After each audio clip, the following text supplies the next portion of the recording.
Okay, hello. I today's lesson we're going to talk about meal prepping. And for those of you listening to the recording, I air quoted on meal prepping. Because those of you who have been with me for a while know my feelings on this. And I'm excited to explain to you kind of like what I do to meal prep. So, first thing before we get going, I want to know how's everyone feeling today? Tell me in the chat. Let's get convo flowing.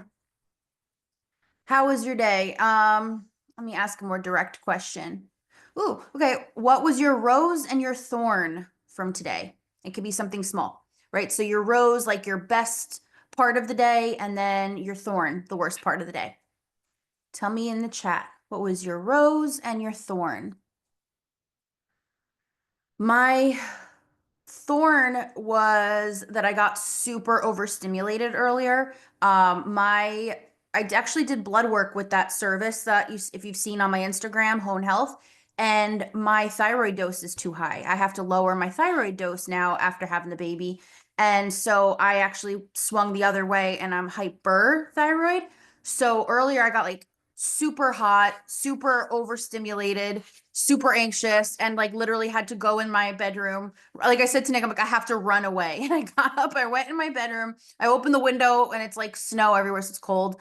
And just like needed to breathe in cold air, which is not me because I'm usually always freezing. So that was my thorn. I need to get my meds adjusted. My rose was that I showered and blow dried my hair. So I actually got that done. That's kind of what like kicked off the overstimulation, if I'm being honest, because it's great that my hair is like the thickest it's ever been in my life and I have so much of it, but it's also like I'm not used to working with this. This isn't even a lot compared to some people, but for me it is. So let me see what you guys are saying. Was able to sleep in a little. The thorn is I didn't get home until 7 p.m. and now I'm moody and tired. Well, I hope I can help. Make sure you eat something if you haven't eaten dinner, if that's also contributing to the moody tiredness. Oh my God, I feel you with meds and heat. I hate it. I like the weather I'm in to be warm, and I like to be my usual cold self in warmth. I don't like the warmth to be coming from the depths of my soul because then I get very anxious. Rose, boss confirmed we have Friday off. Woo. Thorn just really tired slash sleepy for no reason. Well, it is nighttime, maybe it's been a long day. And then also it's the middle of the winter, so people aren't tending to get as much sun as usual, and the sun's farther away. So less vitamin D equals sleepy and depressed. So fun times. See, Thorn in, wait, I want to make sure I didn't miss any. Okay. Thorn in bed all day because my husband is sick and I'm staying away. No cooties. Rose, I'm in bed all day. Okay. Yeah. Hell yeah. And now you made it here and we're all chatting. Thorn this entire week. Oh no, what happened this whole week? Rose, today was calm, but I have to pee. Okay, well, camera's off. I won't, what I don't know won't hurt me. Thorn, hubby is home on vacation while I had to go out and travel for work. Rose, oh, that sucks. Rose got through my workday without getting fatigued mentally, physically, and I'm cooking dinner now. Awesome. It is cold out, Becca. I really enjoyed that, like sticking my head out. Like I felt like a dog on the highway, or like not on the highway, but like when a dog has his head out the window and he's like his tongue sticking out and everything. That's exactly how I felt today. It was like a crazy hot flash. I hated it. Husband is both my rose and thorn today. I understand. Not today, but sometimes. Nick is looking at me behind the computer. He's like, not today. But anyway, so okay, welcome, glad to have you. Let's get into this. So meal prepping the CCA way, right? So first of all, let me ask you a question. How many of you have had a day where the idea of cooking a single meal feels like it would take energy you do not have? Put a 1 in the chat if you have ever experienced a time where cooking even just one meal feels like it will put you over the edge. Like you have nothing in you to give. Every single day. We got some hand raises. We got a bunch of ones in the chat. All the days. Okay, so we love cooking in here. I totally feel you. I love cooking and I feel that way quite often. So okay, there's a point to me asking it, right? Okay, now on a weekend, so, and if you work on your weekends, like whatever your weekend would be, right? So you have the day off, you haven't been running around a lot. Put a 2 in the chat if you get the itch to cook on your day off? Maybe there might be 1 or 2, right? Like sometimes I do when I'm off, right? So let me ask you a question, right? So if this is how you feel about a single meal, where you can bring yourself to do it and you enjoy cooking a single meal maybe on the weekends when you don't work, but during your work week, please, the idea of it drives you nuts, right? Who's gonna sit here and make breakfast, lunch, and dinner for 5 days straight, put it in the cute mason jars of Tupperware, and like, who the hell wants to do that? If we feel that way over one meal, because I think in theory, the idea of meal prep sounds amazing, right? And it looks even better online. They got the whole thing laid out on the counter, right? It makes you look like your whole life is in order because you have these beautiful little bento boxes that you're not even going to want come day 2, right? But the idea is there, and you think to yourself, you're like, oh my God, if I could just have this done, this would be so good. I wouldn't have to think. I wouldn't have blah, blah, blah. But there's a reason. There is a reason why it doesn't get done. And the reason is, who the hell has the time and energy for that? Like, listen, if you're someone who you do have the time and energy, there's some other reason why it ain't happening and you're on this Zoom, right? But I think the majority of us are here is because we're like, oh, that sounds good. I wish I could do that. And what I'm hoping to do is to talk about why we don't do it and maybe some ways that can help us that might meet in the middle. On one side of the spectrum here, I have no idea what the hell I eat. I fly by the seat of my pants. And on the other side of the spectrum, you have breakfast, lunch, and dinner planned out in the mason jar, right? We want to be in the middle. Because how many of you feel like even if you were in the middle and you were balanced, where you easily had foods to throw together, you had snacks prepared and ready for you, your dinners, you kind of knew what was going on so you can throw them together. How many of you feel like that would be an improvement from how you feel about your food currently? Even if it's not super specific mason jar worthy meal prep, right? Even halfway in between would be an improvement. So that's what we're going for today. We're going to do it our way. Okay. Baby is pissed. He's just pissed. It's like he saved up all 6 months of crying for now. But anyway, glad you can't hear him. So now let's see, where am I at my notes? Okay. So you need structure and you need strategy, but you do not need a play-by-play. That doesn't work. It doesn't work, no matter how much we want it to.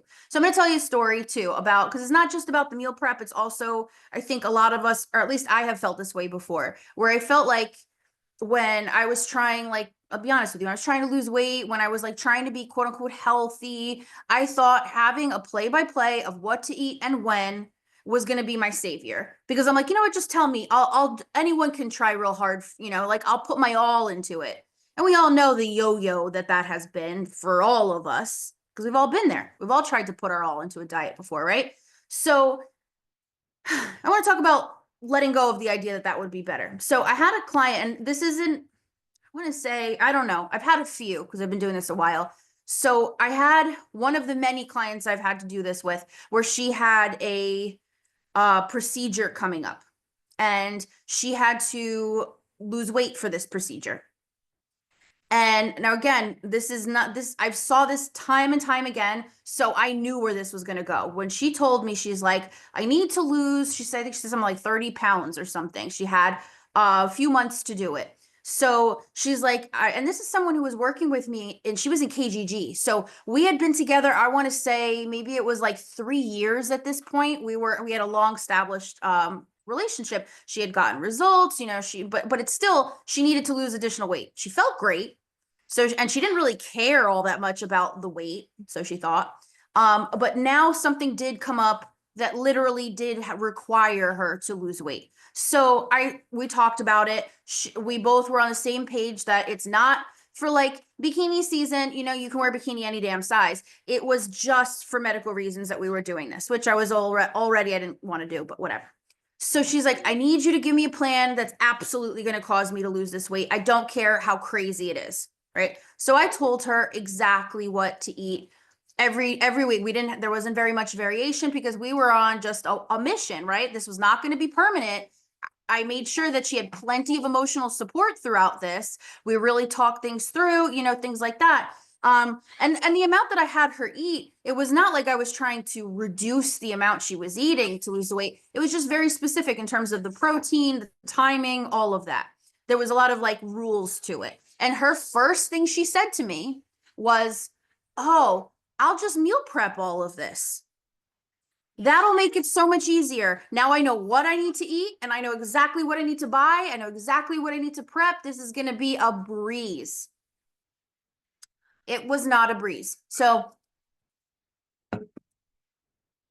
she had a very hard time with this. And again, I wasn't cutting back her food a lot. And we had already worked together for a while. So we had a pretty solid foundation of like body image and food relationship and all of that.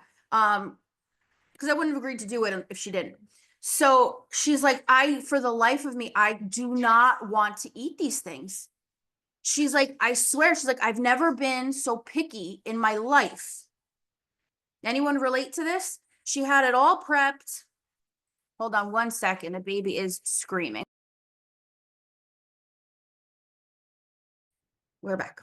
So, she's like, for the life of me, I don't want to eat this stuff. I've never been so picky. She was like, and then I was dreading it. I was dreading putting it in my bag. I was dreading taking it. Like it really wore on her. Then it got to the point where she was starting to forget to bring things with her to work. Now, I'm not saying forget, like air quoting, like she was lying, but like it was, if it wasn't something she absolutely dreaded, she probably would have remembered to do it, you know? Like I've been there myself and I have ADHD, so did this client, you know? So she ended up doing it. She ended up being able to get the procedure. I think she was like a little bit shy of the end goal, but far enough that the doctor was okay with it. And we worked so that it wasn't binge central as soon as she had the procedure done, of course. But my point to all of this is something could feel so clean cut that there's no way for it to get convoluted. There's all you got to do is just A, B, and C. And how many times in our lives has that proven to actually not be that easy? So there has to be a layer of individuality to it. So I want you to keep that in mind, that if ever you feel like, if I could only just be regimented, if I can, I don't know if you guys experience this, but with ADHD growing up, I always would say this to myself. I just want to be regimented. I just want to be organized. I need to be able to just not think about it and just get it done. And no matter how comforting that might seem when you're dissatisfied with your situation, when push comes to shove and you're in it, it's not as easy as it seems. So instead of meal prepping in the sense of you got to prepare your meals ahead of time, which is just, I don't think very plausible with day-to-day life, unless that's how you are. And in that case, you're probably not watching a Zoom. You know, you got to prepare yourself, prepare your kitchen, prepare your ingredients. Those things, if those things are prepared for you and you're cutting out as much like grunt work as possible, and you have a way to do things easily, you're still preparing, you're still prepping. You know, you're making it easier on yourself, which is the point of meal prepping, is it not? It's just that you're not holding yourself to some rigidity that isn't going to serve you and is going to screw you out of staying consistent with it. All right. So I want to know, before I continue, I want to know more thoughts. As you're hearing this, tell me your thoughts. What stands out to you? You could tell me it's bullshit if you want. I like spicy comments too. But tell me your thoughts in the chat. Or if you want to like raise your little hand on screen and talk, you can do that too. It's up to you, whatever you're comfortable with.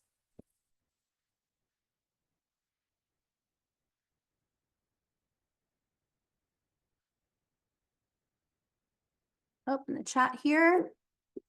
I get in trouble when I run out of stuff in the refrigerator and then I don't have the energy to go get groceries.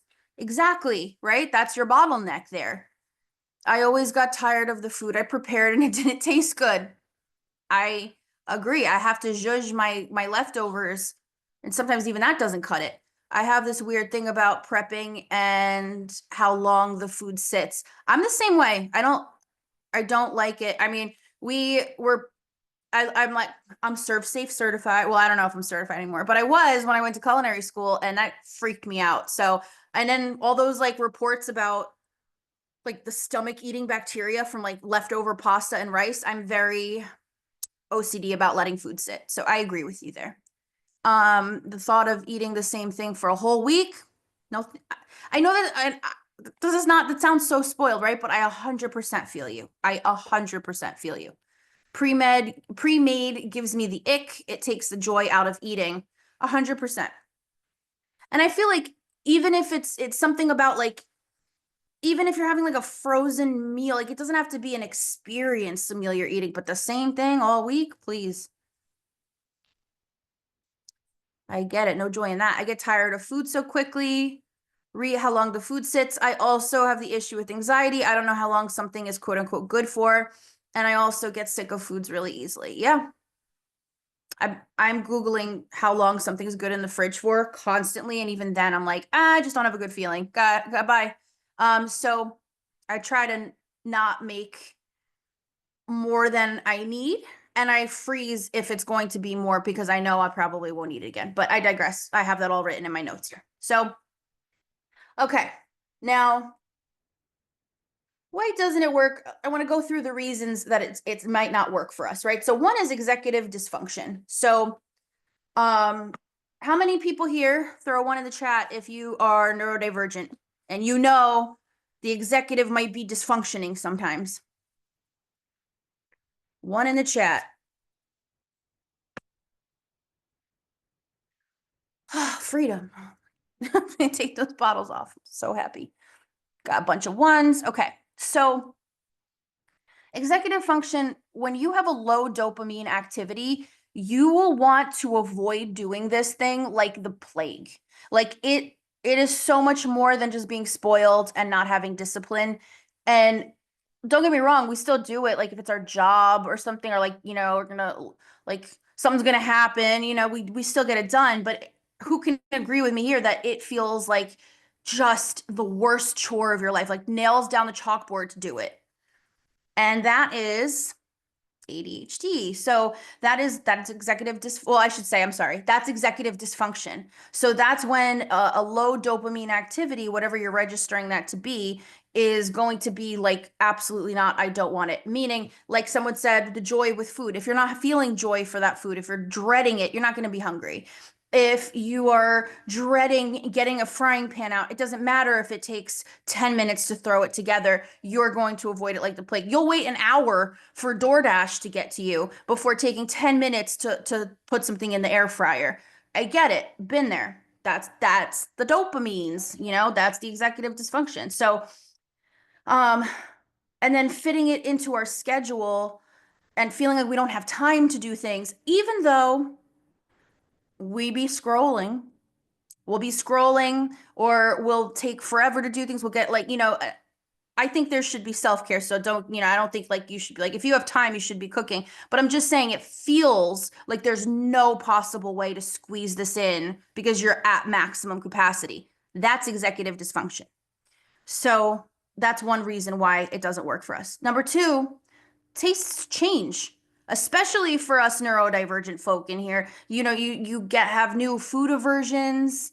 You just you're in a different mood, right? Like you're in the mood for something warm instead of something cold. You're not in the mood to eat something with a spoon. You want to have a handhold. I know this sounds so crazy, but it should be analyzed, right? Because there's a reason that this is hard to do. So looking at those little details, like what do I physically want? How do I physically want to be eating it? What do I want to experience? If you're not in the mood for that, you're not going to want it. Simple.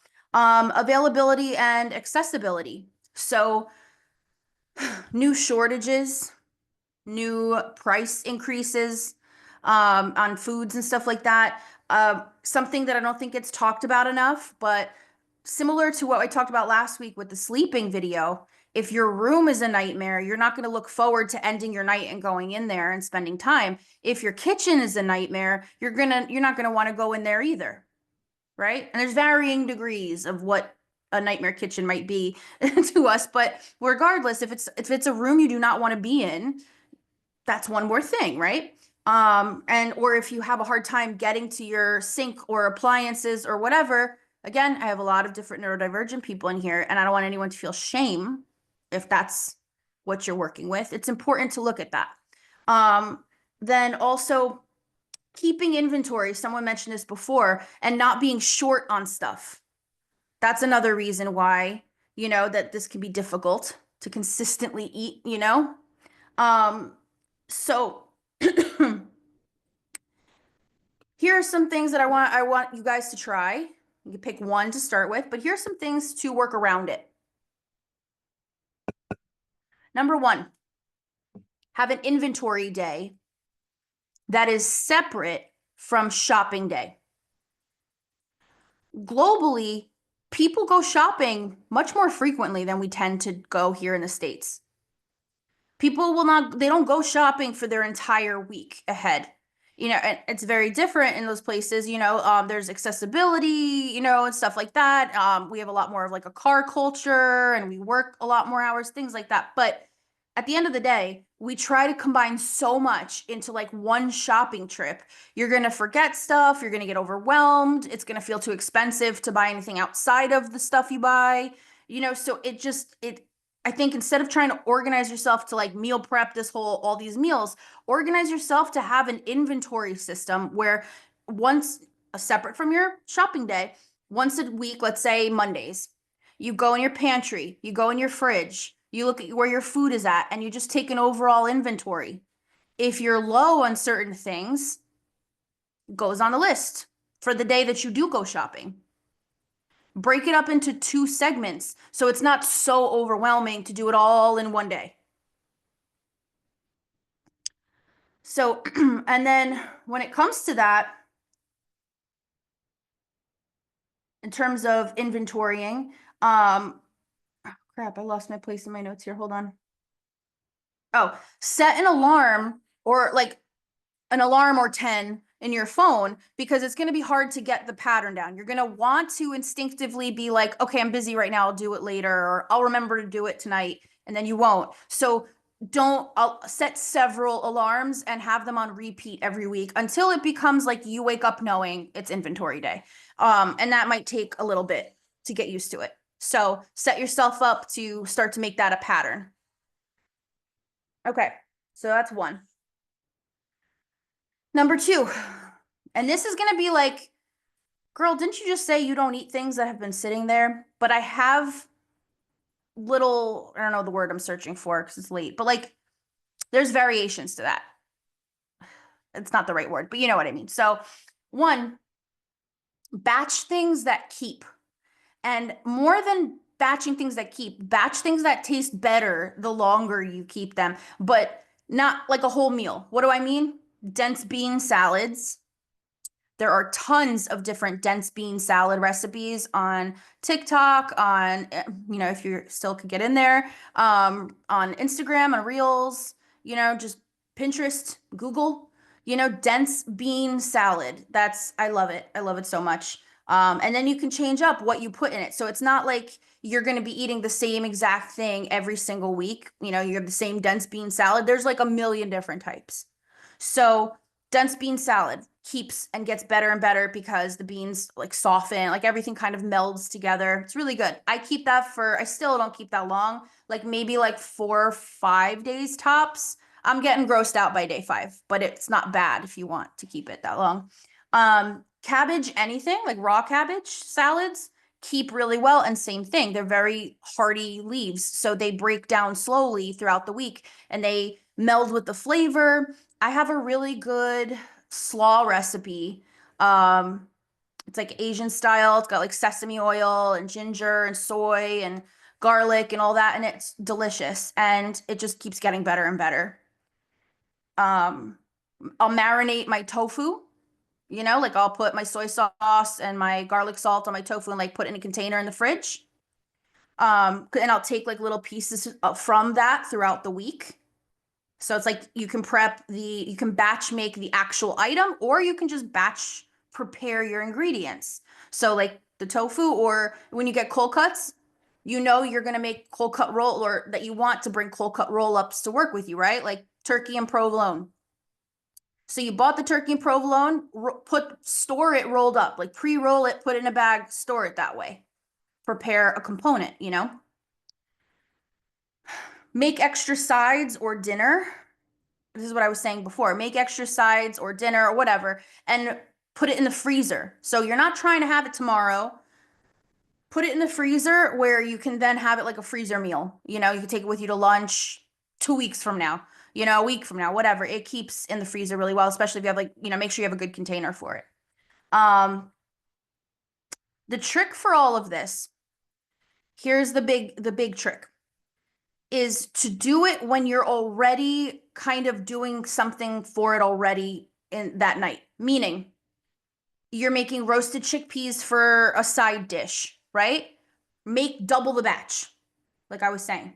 You're already making it for tonight for dinner. So maximize it. You're making, what else did I put here? Any kind of meatballs, chicken, whatever, meats, anything extra that you can throw into a soup or a sandwich or something down the line, freeze it. Even if it's not a whole meal. You know, make extra and freeze. Making roasted cabbage for dinner. Well, buy 2 heads of cabbage. You're already cutting cabbage. Just cut 2. So one goes in the oven, one goes into a salad that you store. But you're already there doing it. You're habit stacking. Does that make sense? Some of you might have heard me teach that lesson before, where when you're already in that mode, you're already in the kitchen, you're already making dinner that night. That's the night you just kind of make a little extra because you're already in that mode. You're not trying to put yourself in that mode after working all day. You're not trying to put yourself in that mode on your, you know, 1 or 2 days off a week. You're already there. You're already making dinner. So you maximize that. Next one. This is my favorite one. This is the last big one here. Think of, so we've covered having, you know, different components prepped. We've covered having extra prep for the future, right? Oh wait, I missed the part. I'm so sorry. I missed the part. You can also use your leftovers in something else.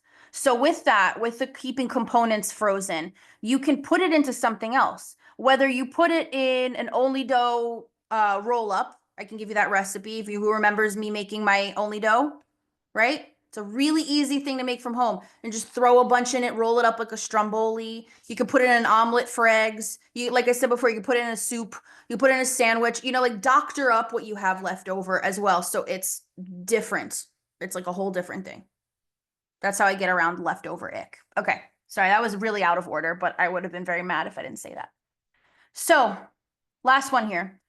You've prepared for all of the different things, but what I want you to do is try preparing for situations. So, what do I mean by that?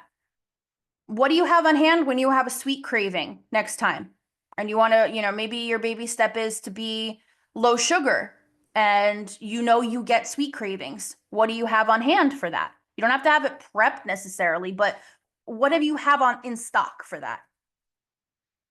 What about when you want something crunchy? Next time you're watching a movie, you know you like to have a not like you get noshy and you need the hand to mouth, something crunchy. That's what do you have on hand for that? What about when you're low energy?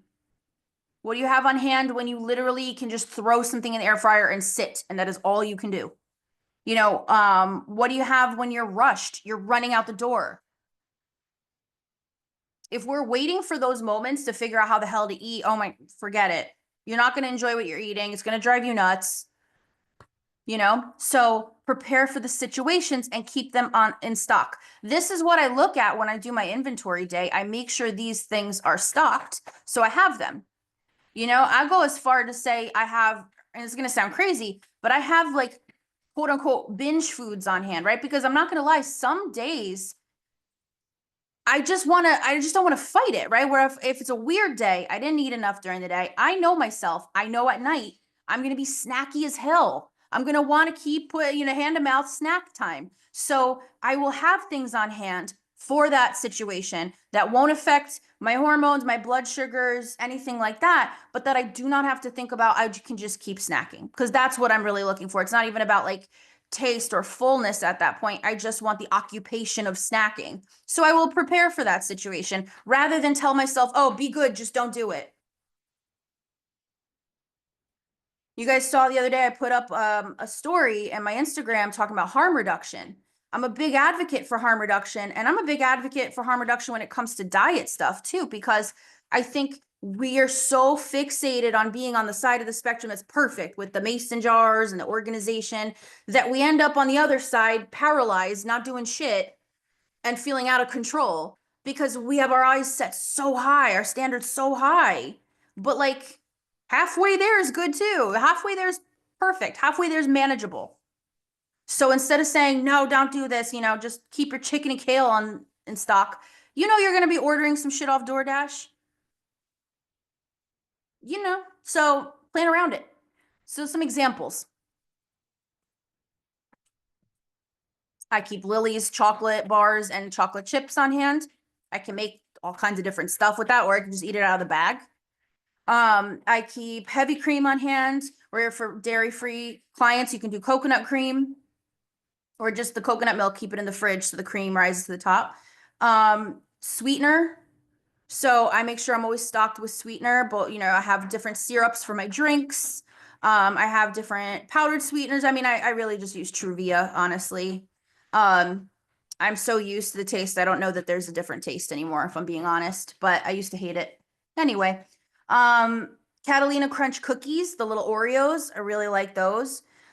Kevin's meals, the little like frozen, they make the big packages of Kevin's like the meats, but they have like little freezer meals that are so good. I had what was like Thai chicken with cauliflower rice the other day.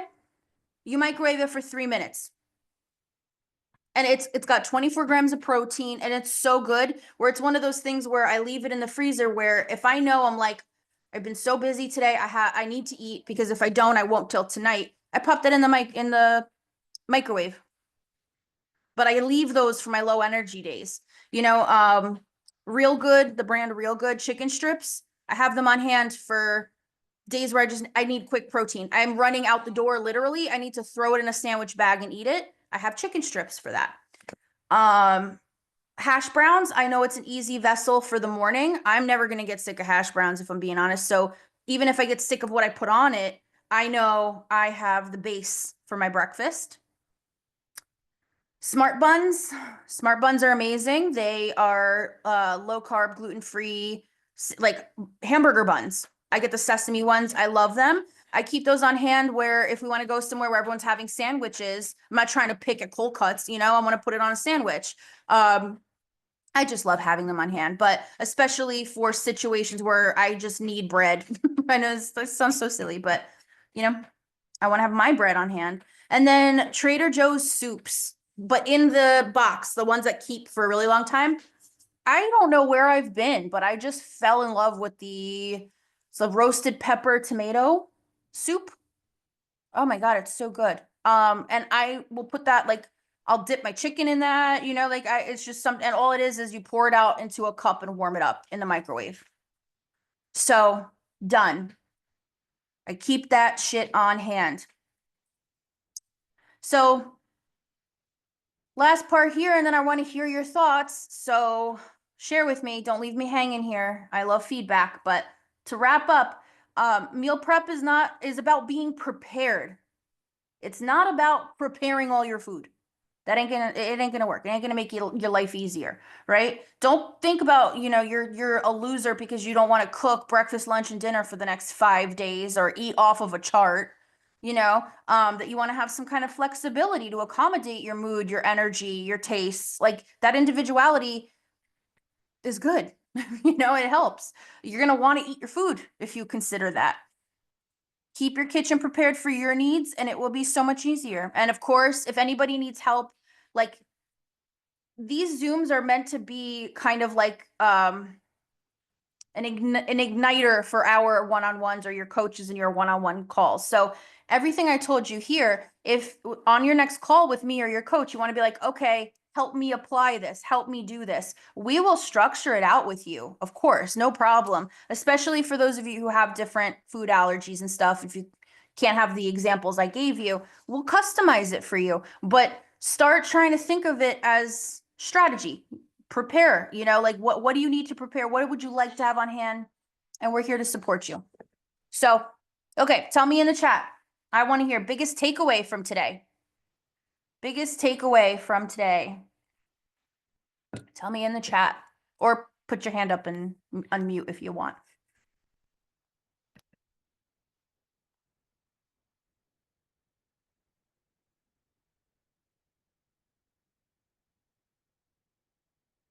Biggest takeaway from today. I'm so burnt out and definitely need to work on this. It may not be a takeaway, but it's a realization, right? So, I mean, aren't they the same thing, kind of? And it's a good first step. Being prepared for times that you're burnt out, so you have food on hand. That's something to prepare for. Be prepared for different types of days and have an inventory day. Yeah. I'm telling you, it might be hard to get into the swing of having that inventory day. You might feel silly doing it, but once you get used to it, it really, really helps. You always know what you have on hand. Being prepared for different situations. Yeah. Cater to what you need. Whether that's how you're feeling, the event of the day, cater to what you need, right? Be prepared. I think I do some of these things instinctively, especially inventory and prepared for situations. Like I have things I can now throw together and freezer meals for tired days already. Awesome. Awesome. Now broaden that out to think about, are there any times that you find yourself burnt out from food? I like that term, burnt out from food, or not knowing what to eat or whatever. Try to think of like the worst case scenario and plan for that, let's say, using what you've been doing already. Inventory day. We have one every so often, but I think we're going to start doing it regularly, that and making extra for other meals just in case. Yeah, you just make a bigger batch and freeze it, right? And inventory day, I would do it regularly, especially for those of you who are doing swaps that you can't find in store. I found inventory day to be really helpful with ordering, because there's a lag, by the time you realize that you don't have any more of your favorite type of low carb bread, let's say, and you can't find it in store, you're already out. It'll be maybe a week until you get more in. So having that regular inventory day, you can kind of see and start to be like, oh, I got to order this, that, the other thing, and then it's helpful that way. Okay, so I'm looking forward to making this work for each of you individually according to what you need. So don't be shy in telling me if you want to get this system in place and start preparing in this way. Those of you who have already been doing this, excellent. Share any tips if you got any in the chat or the page, and I hope you guys enjoy the rest of your night. All right, I will talk to you guys soon. Bye.